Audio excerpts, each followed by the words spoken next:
थी, मतलब पुरानी बात है। हाँ जी। और जितने बजे ही आप प्रार्थना करते थे उतने बजे एग्जैक्टली उसका एक टाइम रहता था।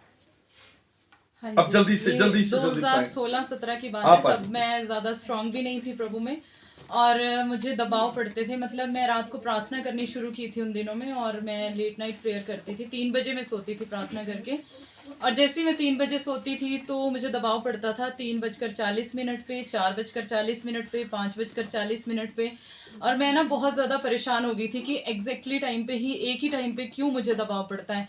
और मेरा दुष्ट आत्मा मेरा गला दबाती थी और कहती थी मैं तुझे प्रार्थना नहीं करने दूंगी। तो मुझे ऐसा लगा कि जब मैं इतनी प्रार्थना भी कर रही हूँ फिर भी मेरे साथ ऐसा हो रहा है, तो ऐसा क्यों हो रहा है। मीन्स अगर आप इतनी ज़्यादा प्रार्थना कर रहे हो तो आपके मन में भी ऐसा आएगा कि क्यों हो रहा है। तो मैं बहुत ज़्यादा परेशान होगी, पर मेरे को एक अंदर से फीलिंग हो रही थी कि नहीं, परमेश्वर ने मुझे बड़े पर्पस के लिए चुना है और ये दुष्ट आत्मा इसीलिए मुझे परेशान कर रही है ताकि मैं कमज़ोर पड़ जाऊं, इसीलिए शैतान मुझे हटाना चाह रहा है उस रास्ते से। तो एक दिन संडे था और मैं संडे को भी 3 बजे सोई और 3:40, 4:40, 5:40 सेम टाइम पे मुझे दबाव पड़ा। तो मैं बहुत ही ज़्यादा उस दिन रो रही थी, घर पे भी मैं बहुत रो रही थी और मैं आई चर्च में, उस दिन भी मैं बहुत रो रही थी। तो उस टाइम क्या होता था कि पास्टर जी अंदर चले जाते थे प्रार्थना के बाद, तो अंदर जाके सबको मिलते थे, मीन्स जितने भी लोग परेशान दुखी होते थे उनसे बातचीत करते थे। तो मैं भी पास्टर जी के पास बैठ गई और मैं बहुत रोई। मैंने बोला पास्टर जी मेरे साथ ना ऐसे ऐसे हो रहा है।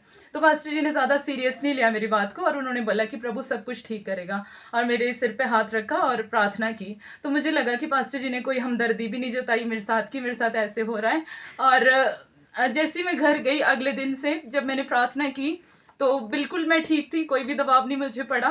तो मैं परमेश्वर का बहुत बहुत धन्यवाद करती हूँ और प्रभु के दास का भी। हम सोचते हैं कि प्रभु के दास ने हल्के से शब्द बोले हैं, सिर्फ हाथ रखा है तो क्या हो जाएगा, लेकिन परमेश्वर के दास के मुख से जो शब्द निकलते हैं ना वो काम करते हैं। चाहे वो नींद में शब्द बोले, चाहे वो जागते हुए बोले, चाहे वो आपके सिर पे सिर्फ हाथ ही रख रहे हैं, तो भी परमेश्वर आपके जीवन में अद्भुत काम करेगा। तो आप विश्वास करें और अगर आपके साथ भी ऐसा होता है, दुष्ट आत्मा आपको परेशान करती है, दबाव पड़ते हैं, तो आप विश्वास रखें परमेश्वर पर। परमेश्वर ने आपको बड़े पर्पस के लिए चुना है और परमेश्वर आपके जीवन में भी अद्भुत काम करेगा। जैसे परमेश्वर ने मेरे जीवन में गवाही को तैयार किया है, आपके जीवन में भी परमेश्वर बड़ी गवाही को तैयार करेगा।